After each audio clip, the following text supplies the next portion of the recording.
Hello, everyone, and welcome to our Q2 report webcast. I'm Rishi Junjunwala, the CEO of Truecaller, and with me, I have Odd Bolin, our CFO.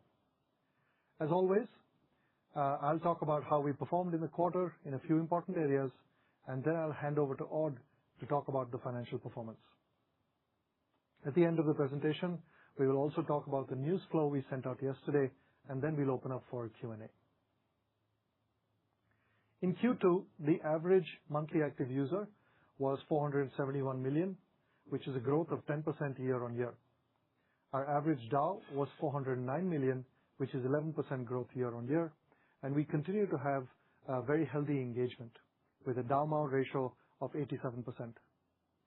Net sales decreased with 21% year-on-year in SEK. Our EBITDA decreased by 49%, and we reported a margin of 22.4%, including incentive costs. While our year-over-year comparisons continue to reflect the challenges we have been navigating over the past several quarters, we saw sequential growth across all our revenue streams, which is definitely encouraging. We'll talk more about this later in the slides. In terms of user growth, we added 8 million users this quarter, which is 44 million users year-on-year. This growth came from all regions, even though, as mentioned in the previous quarter, we have reduced our spending to acquire users given the lower revenues we have had. It is not unlikely that we will increase the spend if the revenue situation continues to improve. The strongest growth this quarter came from the Middle East and Africa, a region where we now have surpassed 100 million users on Android and 110 million users, including iOS. This region is also a very fast-growing region for us when it comes to premium revenues. In particular, this quarter, growth in the MEA region was solid in multiple markets, but Kenya and Egypt stood out the most. Now I'll talk about each of our revenue streams, starting with the advertising revenues.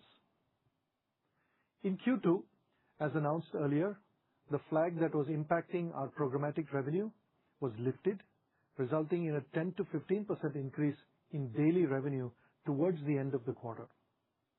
While this is definitely an encouraging sign, we're clearly not out of the woods yet, and we have work to do to get our ad revenues back on track. The ban of the RMG category last year affected Q2 revenues as well, since the IPL cricket tournament continues into Q2. Growing direct sales has been a priority for us, and I'm pleased that we continue to grow this quarter as well, both quarter-over-quarter and year-over-year if we exclude the RMG category. We made good progress on our longer-term plans for the ads business as well. Like we've mentioned in the previous quarters, we're transitioning to a more competitive auction model, we're revamping our programmatic ads, and we're focused on direct sales. We now have a significant portion of our user base transitioned to the new architecture, as opposed to just 30 million in the last quarter. We expect this rollout to be completed within this quarter. With the new architecture, we can now begin testing our new bidding model, which we've rolled out to 40 million of our users already. In the long term, we expect this to get us higher yield per ad impression and therefore revenue growth as well. And for strengthening our direct sales offering, we have two new proprietary ad formats, one of them which is almost live and the other will go live very soon. Our premium revenue continued to grow exceedingly well, 36% year-on-year, which is 41% in constant currencies. Our subscriber base grew by 33% year-on-year, and the conversion rate overall grew by 27% with a steady ARPU. While our subscriber base is the same on a sequential basis, we focused on higher value creation for the long term in this quarter. The conversion to premium was healthy as well. Android showed a slight decline, though nothing alarming, and iOS conversion, the iOS conversion rate grew as well. The main reason why the Android conversion is lower is primarily because we reduced discounted pricing in favor of higher LTVs, which resulted in a lower conversion. Now about Truecaller for Business. net sales declined by 5% in SEK terms, but grew 8% in constant currency. The ARR for the verified business increased 12% in SEK, which is an increase of 23% in constant currency, and we also kept churn at low levels. Business messaging volumes grew well sequentially. We're still far from the volumes we saw last year as we reset our partner strategy just earlier this year. As you saw from the numbers, we grew quarter-on-quarter and year-on-year in Truecaller for Business in constant currency. We still remain very focused on building more capabilities on our platform to help businesses interact with their customers better, because we believe Truecaller can play an even more pivotal role in this space. On business messaging, new partners scaled up their volumes significantly compared to Q1, which was expected as they get a flavor of the value of our Truecaller business messaging platform. Additionally, our long-standing exclusive partner from earlier has now been signed back on as a non-exclusive partner, and we continue to expect to come back to 2025 volumes by Q4 at the latest. Additionally, our SDK product, which is used by thousands of apps globally, continues to show encouraging potential in the long term for monetization. Now let's talk about a few interesting product updates we made during this quarter. Caller ID, spam, and fraud detection is the core of our product. Improving this in multiple markets is an important focus area for us. This quarter, we've done several improvements in the EU as well as many other markets, resulting in far better name coverage and spam and fraud detection. Community Suggestions, which shows you what others say about the caller, is now LLM powered and is available globally both on iOS as well as Android.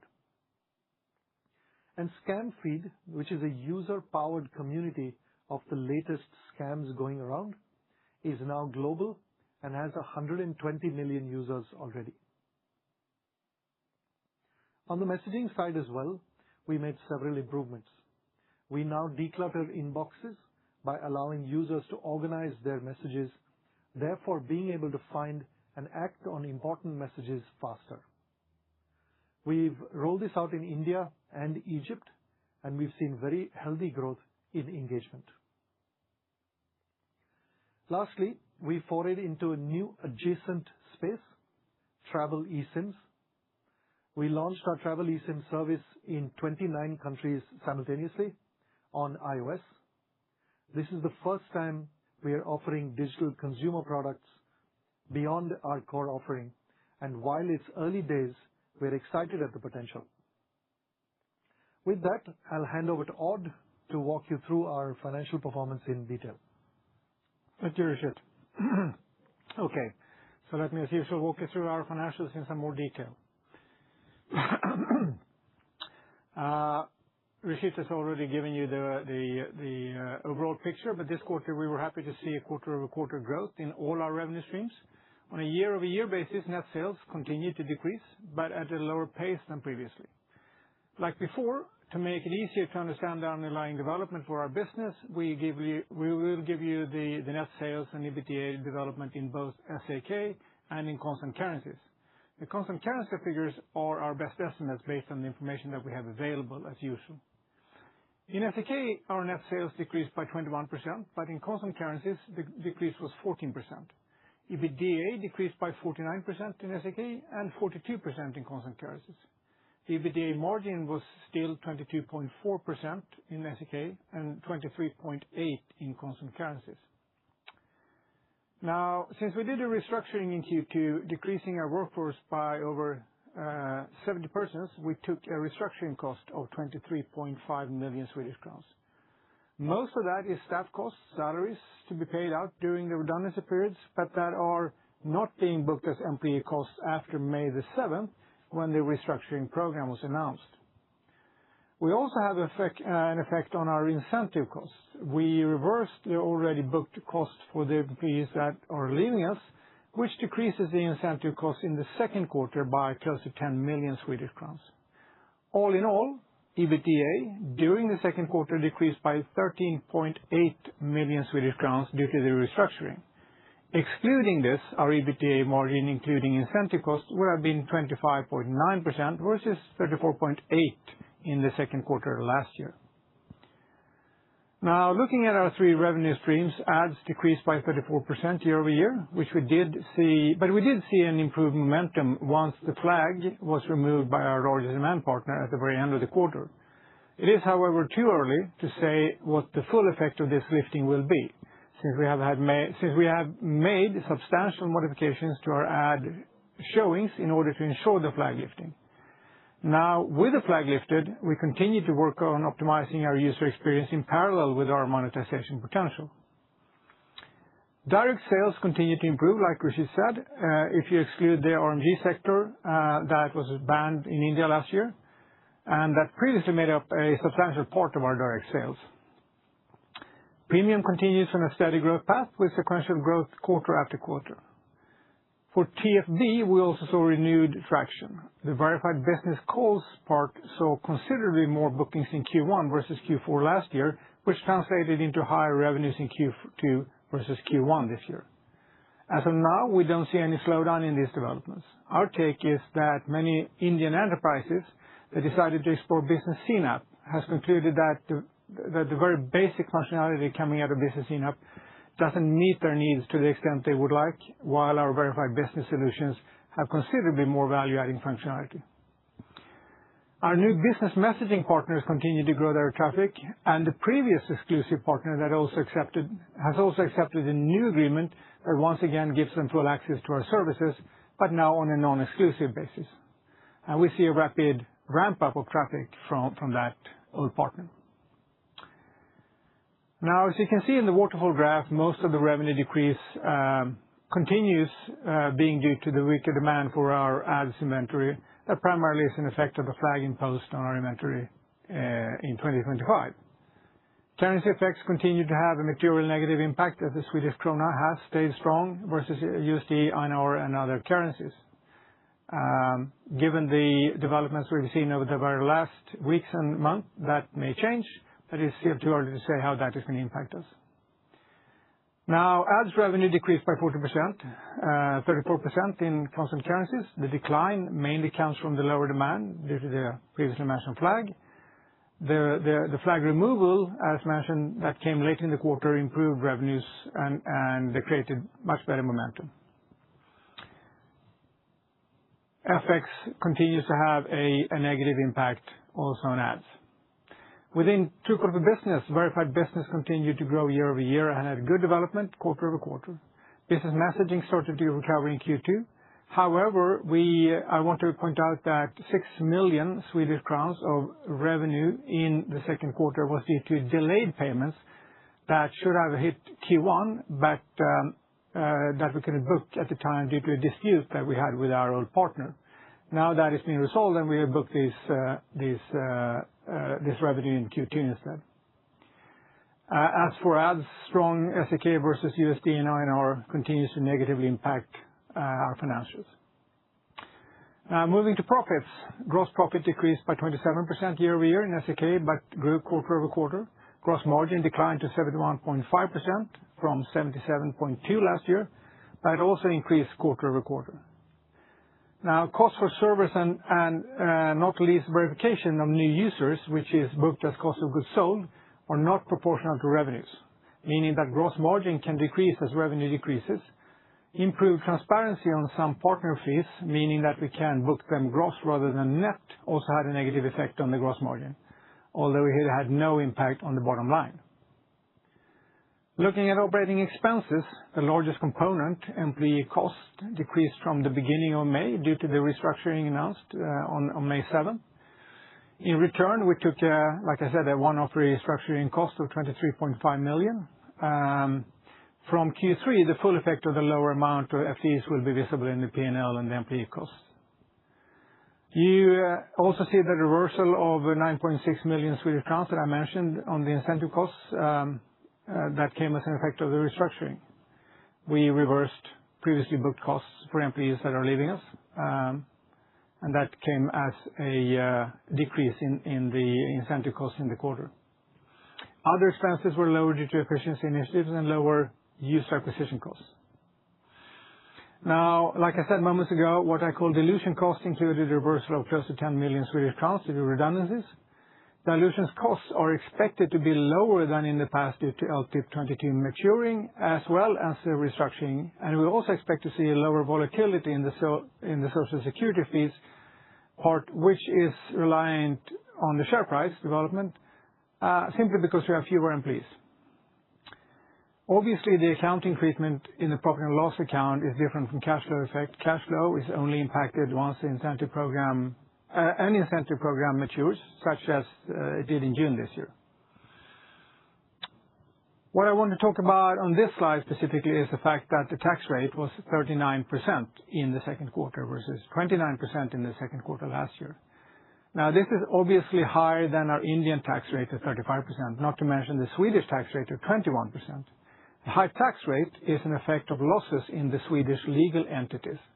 The taxes booked in India are then divided by a lower total profit than the profit booked in India, while the deferred tax assets that we book in Sweden due to the losses don't compensate due to the lower revenue in Sweden than we have in India, in combination with the lower tax rate in Sweden. So the final result is a higher tax rate, not a higher tax payment, but a higher tax rate than we would see if we made a plus minus zero result in Sweden or a profit in Sweden. Now, going forward, this will correct itself due to us having modified our transfer pricing policies to more clearly reflect the value creation in India versus Sweden. The modified policy that started being implemented during Q2 will ensure that both entities make profits. The combined tax rate will then continue to be a mix of the Swedish and the Indian corporate tax rates, but be closer to the historical figures. It is worth noting that the modified model is fundamentally very similar to the model that we have had in place since 2018, although it is more clear on the specific value drivers in India and Sweden, respectively. We continue to be of the opinion that our transfer pricing policies, both the original one and the modified version, properly and accurately describes a fair and just distribution of revenue and profits between Sweden and India. We will come back to this shortly. Net cash flow from operating activities, excluding paid income tax and charge and working capital, was 122 million, which is lower, obviously, than the 221 million that we saw a year ago. But changes in working capital was 21%. Year to date, it's been 34%, and the accounts receivable trend is stable. Now, as of June the 30th, we held 11.8 million B shares and 2.1 million C shares, corresponding to approximately 4.1% of our capital. As of June 30th, we also had approximately 850 million Swedish crowns in cash and short-term funds. Our revolving credit facility of 500 million SEK was still not utilized at that time, but available for interesting M&A opportunities. Now, in parallel with the acquisition of TextPlus, we continue to actively evaluate such opportunities, either when we get inbounds coming our way or due to the fact that we see areas where we could further strengthen our product and services portfolio, and then reduce time to market for important initiatives. If we can find the right fits, we'll discuss both the new financing facility and the TextPlus acquisition later or shortly in this call. Now, let me touch on the news that we announced yesterday evening, which was that we increased our funding, reiterating our previous communication regarding the transfer pricing survey in India, and then after that I will hand over back to Rishit to talk about our acquisition of TextPlus. Let me start by saying that I'm very happy to say that SEB has the confidence in us to agree on a new 850 million Swedish crown term loan facility and to extend our existing 500 million revolving credit facility to 28 with an option to extend it to 2030. With these facilities in place, we ensure that we have the financial strength to manage a possible bank guarantee regarding the previously communicated ongoing transfer pricing survey in India that was initiated a year and a half ago, actively continue our buyback program, and continue exploring M&A opportunities similar to or larger than Techplus, while at the same time still retaining a healthy cash position for any sort of rainy day incidents, global market issues, or you have it. As in the past, this creates financial flexibility and puts us in a strong position going forward. Now, just a few words on the India tax issue. As we have communicated numerous times so far, our Indian operations are subject to a transfer pricing survey by the Indian tax authorities that is focusing primarily on the company's transfer pricing practices for the fiscal years 2018 to 2023. We currently expect to receive so-called formal assessment orders from the Indian tax authority during the first half of 2027, although this could be extended formally until the first quarter 2028. Those assessment orders will most likely ask us to pay additional taxes in India. Our position is that has in no way changed. We, as well as our advisors, continue to believe that our transfer pricing model has correctly allocated revenues and profits between Sweden and India. And we intend to unilaterally challenge any potential assessment orders. But in parallel, we have also invoked a bilateral process between the competent tax authorities in India and Sweden, through which we believe the matter ultimately will be resolved.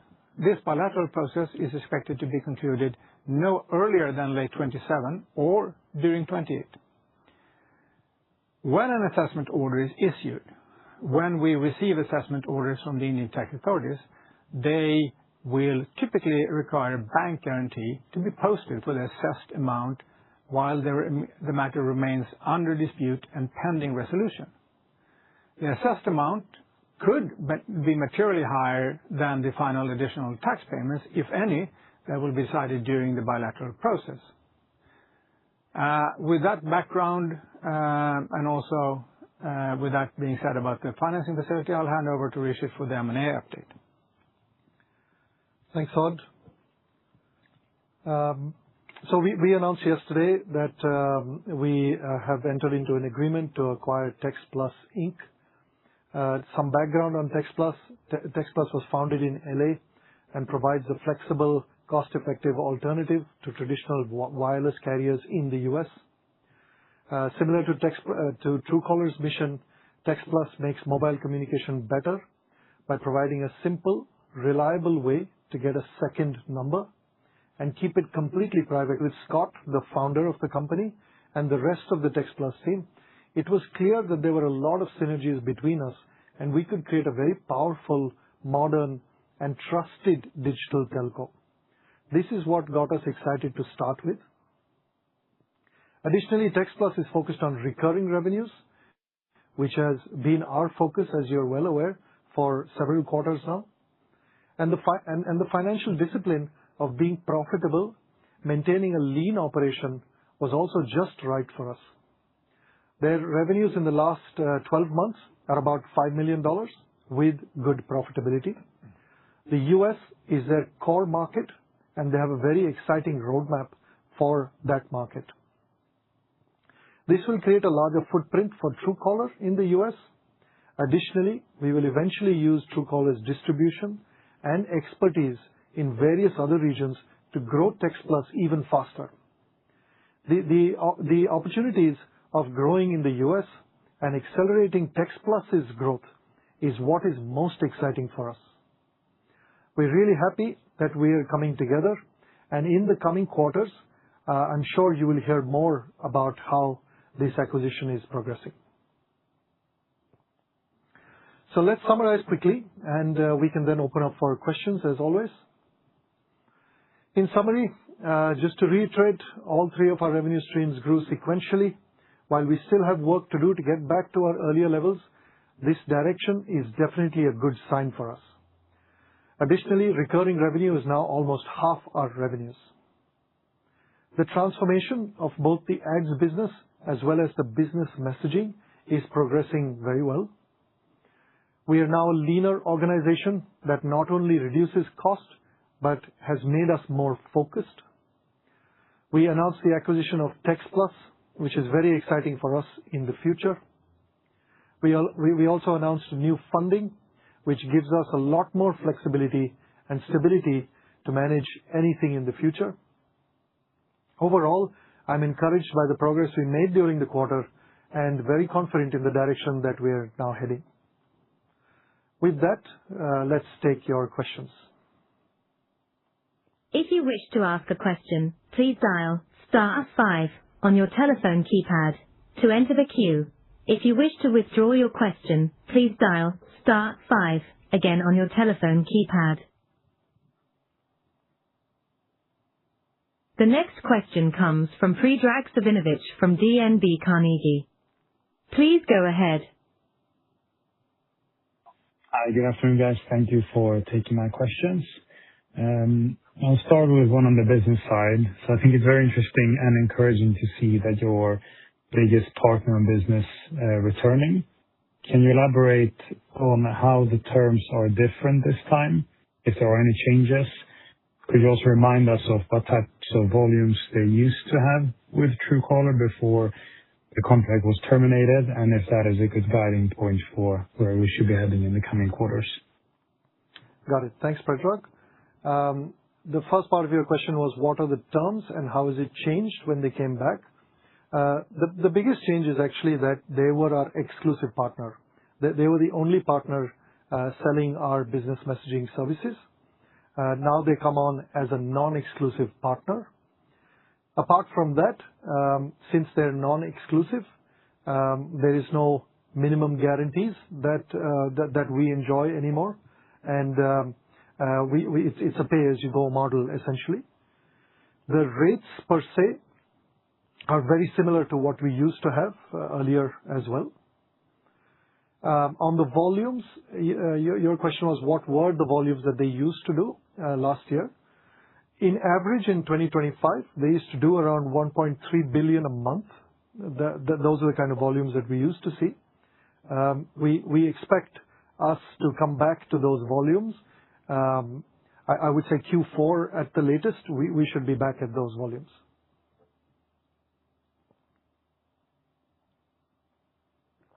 Okay, super. That's very, very clear. And then if you could also discuss on the market for business generally in India. I know you previously said how both CNAP and cheaper options in the market could cause you some churn, but it seems to be quite solid progress for you. You deliver really well on business. Odd, you made a comment on this, but it sounds like this might not be an issue to consider anymore. All right. So Truecaller for Business and the consumer side of our business both have some bearing on CNAP. On the consumer side, CNAP has been rolled out. We estimate, because there's no scientific way to know this, but we estimate it's been rolled out already to 50 to 60% of users in India. And in spite of that 50-60%, we're not seeing any major impact on our user growth so far. That's definitely an encouraging sign.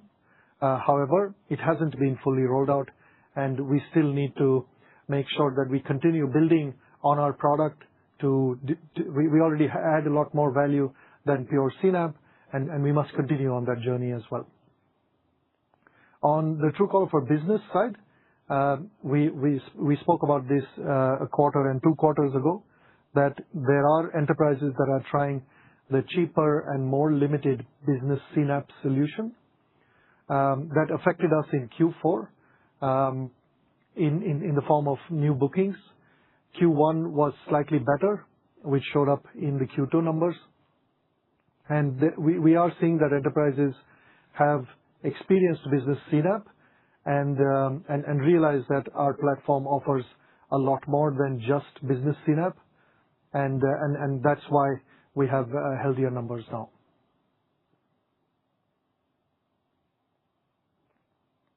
Okay, super. And then a final question. When you say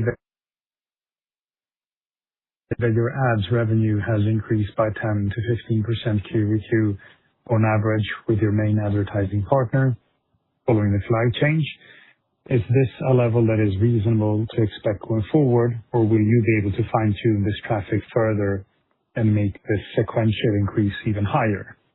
No, we definitely will fine-tune the traffic.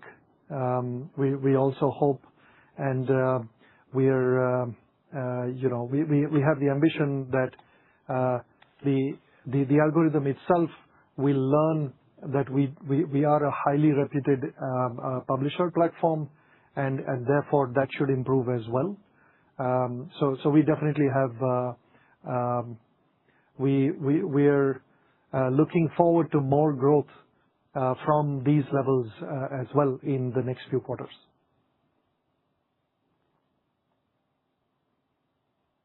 Okay, very good. Thank you very much.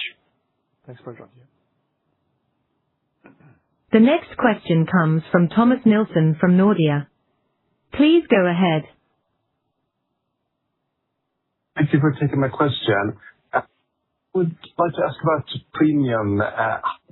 premium renewal rates developed over the past year, and what do you see are the main drivers of customer retention among the premium subscribers?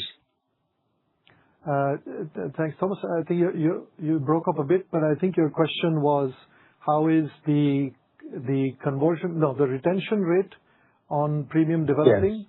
And what is keeping people retained, essentially? Yes. So over the years, we've done a lot of work on premium. So it's not a single factor that has changed anything. For example, last year we added capabilities to completely block spam. We added an insurance product in India. We added a verified badge in India using your social security. We've done a lot of optimizations on using AI on exactly how we should tell a user at what point that they need to convert to premium. So we've gotten overall much better. The offering has become much better. And a combination of this is actually what is keeping people retained to premium. So it's not a one single silver bullet. It's a combination of multiple factors that has created this outcome for us. Okay, but you're not giving any official data on the renewal rates? No, that's not something that we discuss at this point. Okay. And final question from me. What are your hopes and ambitions for new products such as the eSIM offering and other new products? And when should we expect these to have a meaningful contribution to overall sales? And lastly, also, do you have any further M&A opportunities on your radar? I think today's announcement was very exciting. Yeah, absolutely. The eSIM was launched last quarter. It's launched just on iOS in 29 different markets. We've just begun this journey. We didn't expect this to be a blockbuster success from day one. This takes several quarters to mature, and as users experience the product and get more used to it, we plan to see growth in revenue numbers then. But we're encouraged by this start, definitely. We're always adding new products as well. We're always building more, and it is definitely our intent to continue expanding our monetization capabilities on this massive audience that we have. And you had a second part of your question as well? Yes. Do you have any further M&A opportunities given today's exciting news? I mean, we are an open door for M&A. We're always looking at opportunities, multiple opportunities. Most of them don't pan out for various reasons. Text Plus came through because it ticked all the boxes. So yes, we are always exploring M&A opportunities, but nothing that we can, announce straight away.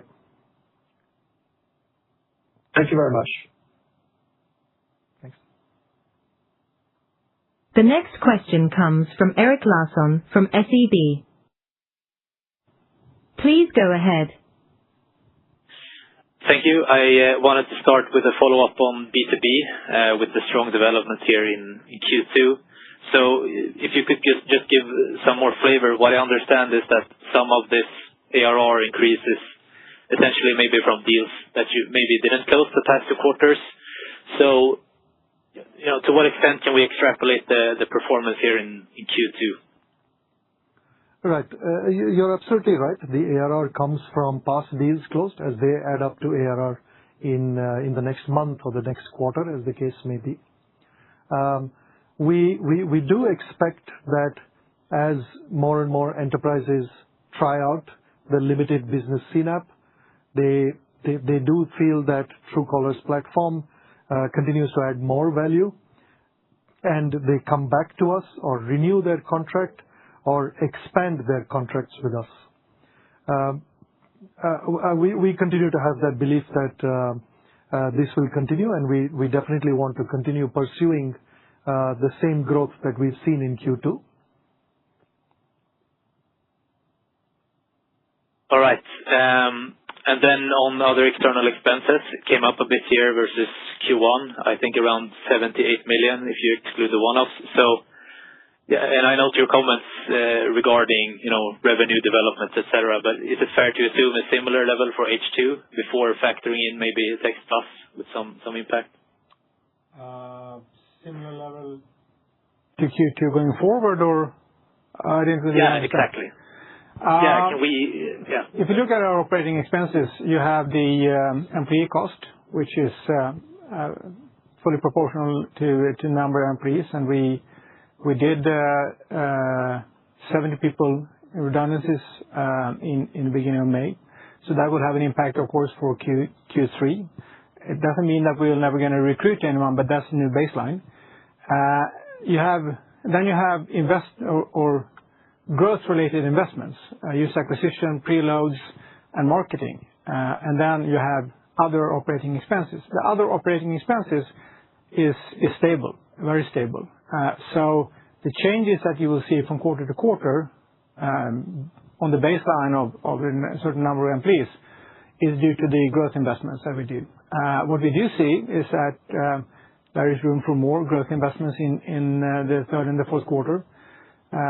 We do believe that making those investments is valuable for our shareholders in the long term. And we are in the process of looking at how much we intend to invest during the second half of this year as we speak. But we do see that there is room for more investments than we did during the first half of the year. Perfect. And then a final question on the new bidding model on advertising. How should we expect this to play out? Could it have an impact already in Q3, or is it more gradual? It is gradual. The ambition that we have is that we will roll out the new architecture to all our users. It's already on a significant number of users. We'll roll out to all users. Once we have that in place, we will be able to conduct a far better orchestration across our global ad partners than we've done in the past. This has also been rolled out to some extent to our user base. And as we get comfortable with the results of this testing, we will continue rolling this out. So the rollout is definitely planned for Q3. And the results will tell us if we see the impact in Q4 or maybe a bit further. But it is gradual and not an immediate impact expected. Okay, thank you. That's all from me. Thank you. Thank you. The next question comes from John Jackson from Human Capital. Please go ahead. Hey, Rishit. This is regarding the two recent court decisions in Stockholm, where the courts ruled unanimously in favor of the former employee in the trade secrets case. How does the board assess the company's handling of the matter? And given the seriousness of the allegations and the fact that the company's own witnesses, including board members, senior management, and the CEO... I believe I'm able to hear properly. I believe you said something about the recent court decisions where one of our former employees we've been in a legal discussion with one of our former employees that are spreading false information about us. I think that that matter is something we better comment on in a written format based on the legality of the subject. There are no more questions at this time, so I hand the conference back to the speakers for any closing comments. Thank you very much once again for joining our webcast. Thank you to our investors, our customers, and the entire Truecaller team. See you in the next quarter.